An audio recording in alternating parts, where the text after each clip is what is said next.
warahmatullahi wabarakatuh. Waalaikumsalam warahmatullahi wabarakatuh. Oke, gimana kabarnya Bu? Baik. Oke, dengan Bu siapa? Ikan. Namanya Yanti. Dari mana Bu? SMP? Dari SMP Negeri 1 Wayang Timur. Oke. Jadi saya dengar Ibu akan melakukan tos terhadap rekan Ibu, benar ya Bu ya? Iya. Oke. Saya di sini sebagai observer Bu, jadi akan menanyakan beberapa poin sebelum Ibu melakukan coach nanti. Jadi apa persiapan Ibu yang akan Ibu lakukan? Saya akan memberikan 3 pertanyaan pada yang saya akan nanti coaching, yaitu dengan salah satunya kehadiran penuh, Pak. Oke, jadi yang pertama ya, poin yang pertama itu Ya. sebagai coach itu nanti akan melakukan pengamatan tentang kehadiran penuh ya Bu ya. Yang seperti apa kehadiran penuh? Kehadiran penuh itu mengenai kondisi yang kondusif, jadi sudah siap untuk bertanya. Oke, menanyakan masalah dari coachingnya Bu Ya. Kemudian Bu untuk poin yang selanjutnya sebagai coach itu apalagi Bu yang itu persiapkan? Mendengarkan aktif selama nanti saya bertanya kepada coaching saya. Oke, jadi menanyakan apa keluhan kendala yang Iya. dialami oleh coach itu tadi ya, Iya, coach Pak. itu tadi ya. Oke, untuk yang selanjutnya Bu yang harus itu persiapkan selain kehadiran penuh, kemudian mendengarkan aktif dari coachingnya, apa lagi Bu? Saya menggunakan alur filter, yaitu tujuan, identifikasi, dan Apa, Bu? rencana aksi beserta tanggung jawab. Oke, jadi ada 4 alur ya Bu yang nanti Iya. persiapkan untuk Iya, Pak. coach dan coachingnya Bu ya. Ya. Oke, kalau Ibu sudah menguasai itu, boleh Ibu melakukan coaching terhadap rekan Ibu. Semoga sukses dan berhasil Bu ya. Baik, Pak. Oke, saya Ari dan Sultan sampai di sini. Saya Ari, assalamualaikum warahmatullahi wabarakatuh. Waalaikumsalam warahmatullahi wabarakatuh. Assalamualaikum warahmatullahi wabarakatuh. Waalaikumsalam warahmatullahi wabarakatuh. Selamat pagi, Pak. Pagi Bu, Bersama Bapak siapa ini? Bapak Agus Sapi. Ya. Kemudian Bapak mau melakukan coaching dengan salah satu guru yang akan menjelaskan permasalahan ke Bapak ya. Betul ya Bu. Gimana kabar Bapak hari ini? Alhamdulillah baik. Baik. Ya, oke. Di apa yang akan Bapak lakukan untuk coaching Bapak? Oke Bu, jadi sebelum saya melakukan coach kepada coaching saya nanti adalah yang pertama saya harus menghadirkan sebuah kompetensi kehadiran penuh Bu. Yang pertama itu. Ya, yang kedua. Yang kedua adalah mendengarkan aktif coaching saya menyampaikan kendala, permasalahan apa, seperti apa keluhannya, dan yang selanjutnya adalah mengajukan pertanyaan yang berbobot kepada coach. Pertanyaan berbobot itu seperti apa ya Pak? Jadi dalam coach nanti saya akan menggunakan 4 alur. Yang pertama ya alur tirta yang kita kenal alur tirta. Yang pertama adalah tujuan, kemudian mengidentifikasi apa yang menjadi kendala atau masalah dari coaching saya. Kemudian adalah pertanyaan rencana aksi, aksinya ketika ada problem seperti ini maka rencana aksinya seperti apa. Dan yang terakhir adalah tentang pertanyaan tanggung jawab. Jadi seperti itu. Ya. Dari penjelasan Bapak, saya sudah paham bahwasanya Bapak sudah menguasai untuk nanti coaching yang akan Bapak pertanyakan. Iya. Jadi cukup sudah jelas. Terima kasih Bapak atas waktunya. Saya akhiri. Wassalamualaikum warahmatullahi wabarakatuh. Waalaikumsalam warahmatullahi wabarakatuh. Terima kasih Bu. Ya, sama-sama. Assalamualaikum warahmatullahi wabarakatuh. Waalaikumsalam Pak. Oke, dengan Bapak Prayitno ya.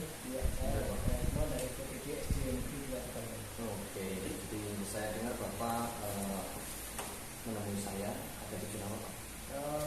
Tujuan saya begini Pak, saya ini ada satu permasalahan di sekolah saya termasuk kelas saya. Saya kan mengajar kelas 5 dan salah satu siswa yang punya sifat hiperaktif.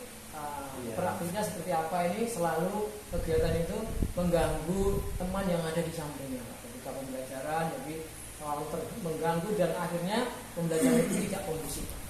Oh, begitu ya Pak ya. Jadi ada anak yang beraktif itu masih. Kemudian rencana apa yang sudah Bapak buat untuk selanjutnya, langkah selanjutnya menghadapi anak yang seperti itu? Rencana yang saya lakukan, saya membuat satu pembelajaran yang kinetik, pembelajaran yang praktek.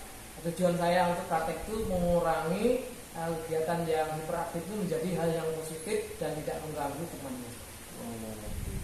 Terus tujuan akhir Pak yang Bapak perkirakan nanti setelah Bapak berdiskusi dengan saya, mengharapkan seperti apa Pak? Tujuan akhir saya yang ingin saya capai, saya ingin siswa tersebut itu hiperaktifnya menjadi yang positif, Pak. Artinya bisa berguna kepada dirinya, orang lain dan juga lingkungan. Jadi artinya kegiatan itu tidak bernilai negatif. Terus gini Pak, Kak Kepala itu sudah menyampaikan kepada saya tentang apa yang Bapak lakukan ya, menjadi anak yang positif ya hiperaktifnya. Rencana utama Pak untuk mencapai tujuan itu seperti apa? Rencana utama jelas saya sebuah strategi pembelajaran yang saya pelajari supaya apa sih yang saya butuhkan untuk menghadapi anak yang hiperaktif itu, hal-hal apa yang harus saya lakukan, yang saya pelajari dulu, kemudian itu nanti baru kita terapkan dalam satu pembelajaran. Apakah ada skala prioritas Pak dalam mencapai tujuan Bapak ini? Skala itu tetap ada, tapi untuk saat ini skala yang sudah perkiraan saya capai itu di sekitar angka 5. Angka 5, oke. Untuk mencapai skala angka 5 kan sistem ya Pak ya, sistem. Untuk mencapai itu Pak, ada jangka waktu enggak sih Pak yang Bapak gunakan dalam mencapai tujuan itu? Jangka waktu ada Pak. Jangka waktu itu kan ada jangka pendek, menengah, dan juga panjang.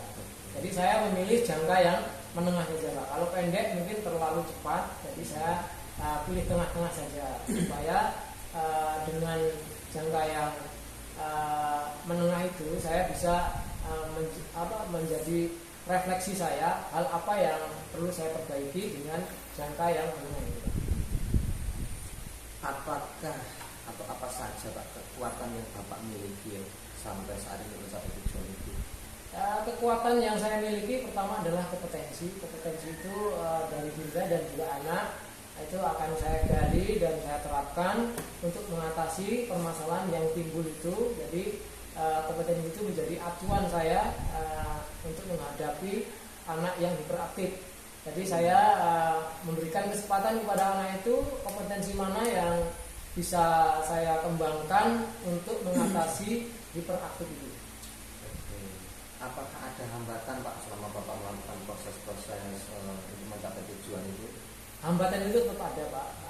Hambatan yang pertama ini pertama kali saya mencoba dengan satu kegiatan pembelajaran yang praktik itu belum kondusif Pak, karena masih acak-acakan dan anak itu masih ganggu dan mengganggu, kurang kondusif. Dan kedua itu ya lumayan dengan pendampingan yang penuh itu agak kondusif dan selanjutnya akan menjadi lebih baik. Oke Pak, mau statement terakhir Pak, apa komitmen Bapak untuk membuat rencana aksi nanti ke depan? Rencana komitmen saya adalah merubah sesuatu yang negatif menjadi satu yang positif. Jadi anak itu karena hiperaktifnya awalnya adalah negatif, jadi saya ingin merubah hiperaktif yang positif, jadi berguna untuk sekolahan dirinya dan juga orang lain. Itu menjadi komitmen yang akan saya capai. Oke, kemudian apakah Bapak berani bertanggung jawab nih atas komitmen yang Bapak buat tadi?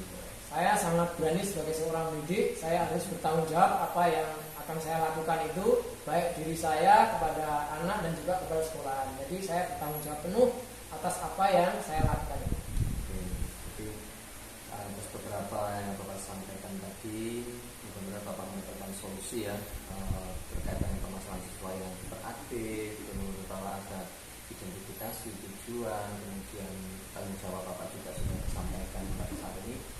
Baik Pak, mudah-mudahan apa yang Bapak rencanakan semuanya berhasil dengan baik dan Bapak bisa terapkan di kelas Bapak. Terima kasih Pak atas waktunya.